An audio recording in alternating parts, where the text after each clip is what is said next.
About that now. Ed Butowski is the managing partner of Chapwood Capital Investment Management. Ed, good morning to you. Happy New Year to you as well. What is the hidden story in this, Ed? Well, the hidden story really is, in order to pay for all of this spending, because all the taxes, the dots just don't add up to really anything. If you look at every decision this administration has made since he was initially elected, none of the dots add up to new jobs, the economy growing. And what it does add up to is, how do we pay for all of this spending?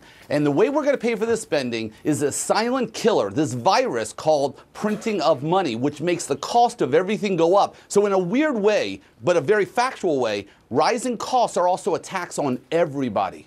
Well, we've been printing money for a while. And so you're That's suggesting right. that continues. And what's the effect of that, Ed? Well, what that means is that more people are going to have less money in their pockets. And it doesn't mean if you're a lower income, middle income, or those dreaded, horrible, higher income earners. Everybody's costs have gone up, which means there's less money in their pockets, which means there's less money to spend on the economy, which also means a perfect point you were making earlier, Bill. Where are the jobs going to come from? If there's less money in the economy, if there's less money in people's pockets, there's not going to be job creation. And that normally is the springboard for an economy to grow. He's sucking all of that right out of the economy. Well, the point we were making earlier is that through all this discussion on the fiscal debt deal, is that no one talked about how it would help the economy. No one talked about how it would help people go back to work.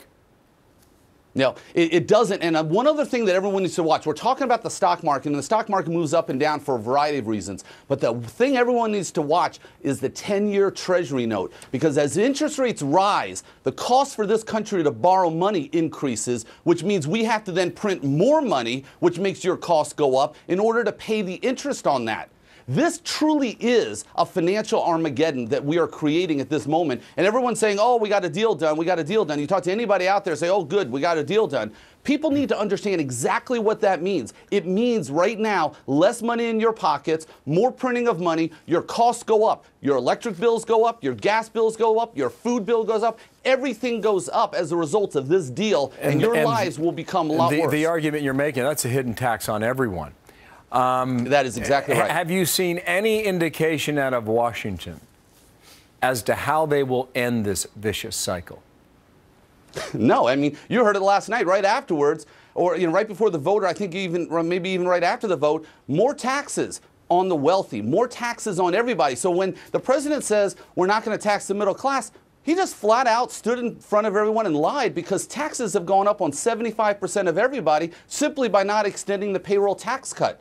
So, you know what? It's going to be tax, tax, tax, slower economy, and I see nothing coming out of Washington that is going to help right now. Ed, thank you for your time. Thanks for coming in. I wish I could say Happy New Year one way or another. We will endeavor to move forward, but I appreciate your comments on this.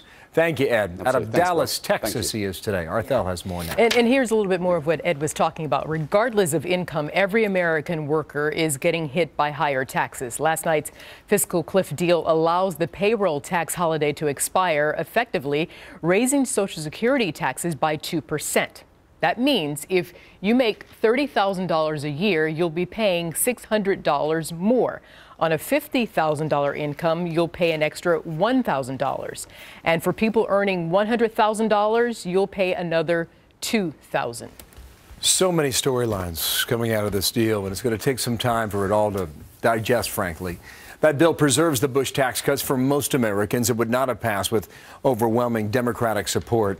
More than twice as many Democrats voted for it than did Republicans in the House.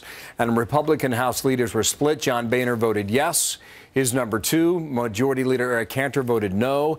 And the bill sets up yet another fiscal fight over the next 2 months. That's when deep cuts to military spending and social programs are due, because remember, they kicked them down the road after this deal last night, and the government's current debt ceiling expires as well. So that battle will now be joined over the next 60 days, and we'll see what we get in the end after that.